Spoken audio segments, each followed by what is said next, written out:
महाराष्ट्राचा अभिमान, महाराष्ट्र दिन. मुंबईचे डब्बेवाले जगप्रसिद्ध आहेत हे आपण सगळेच जाणतो. मात्र त्याच धर्तीवर सोलापूरमध्ये देखील एक टिफिनवाला असा आहे ज्याने आपल्या मेहनतीच्या जोरावर एक वेगळी ओळख निर्माण केली आहे. 1994 साली फक्त 2 डब्यापासून सुरू झालेला हा प्रवास आज 150 ते 200 डब्यापर्यंत पोहोचलाय. या यशामागे आहे लक्ष्मण गोडसे यांचा अथक संघर्ष, जिद्द आणि कष्ट. त्या काळात काम शोधणे अवघड होते, त्यातच कुटुंबाची जबाबदारीही होती. अशावेळी त्यांनी टिफिन व्यवसाय सुरू करण्याचा निर्णय घेतला.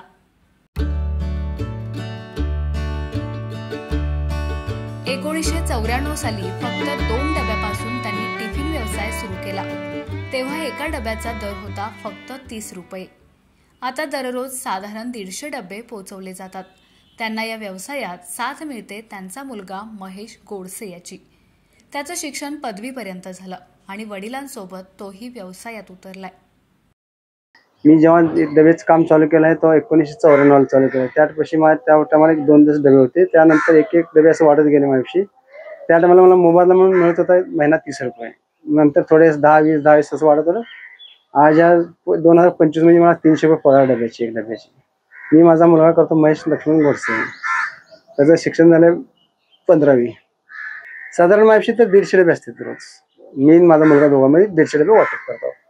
11:15 चालू करतो. आता 1:15 वाजता तर डबे चेंज करतो. त्याने जाते पुढे परत माझे 1-2 घरात मी करून पण निघतो.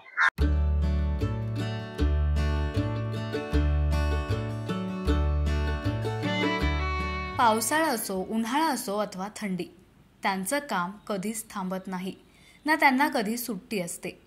या कामातून त्यांची महिन्याला सरासरी 40,000 रुपयांची कमाई होते. याच व्यवसायातून त्यांनी मुलांची लग्न लावली, स्वतःचं घर उभारलं आणि ते आत्मविश्वासाने सांगतात की डब्बा हीच माझी लक्ष्मी. महिन्यात सगळं मला दोघा बाप लेकामध्ये 40,000 मिळतात.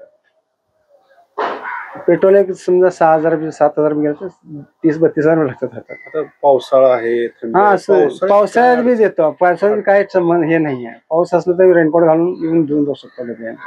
उन्हाळा असो पावसाळा काय थंडी असते हिवाळा तसं काय संबंध नाही. काय त्याने आपलं खाडेकट करत नाही काय ना. आम्ही कधी तर दर डिसेंबरला देवाला जातो बालाजीला. त्याचं काय खाडेकट करत नाही. काय सुट्टी घेतलं तर काय बस कमी हे करत नाही. कुटुंबाची प्रगती म्हणजे माझ्या मुलांचं सगळं लग्न झालं, घर बांधणं, भावाचं लग्न केलं. कशा कामावर हाय मिळतं पोटाचं लक्ष्मी आपली हाय लक्ष्मी पहिले असते.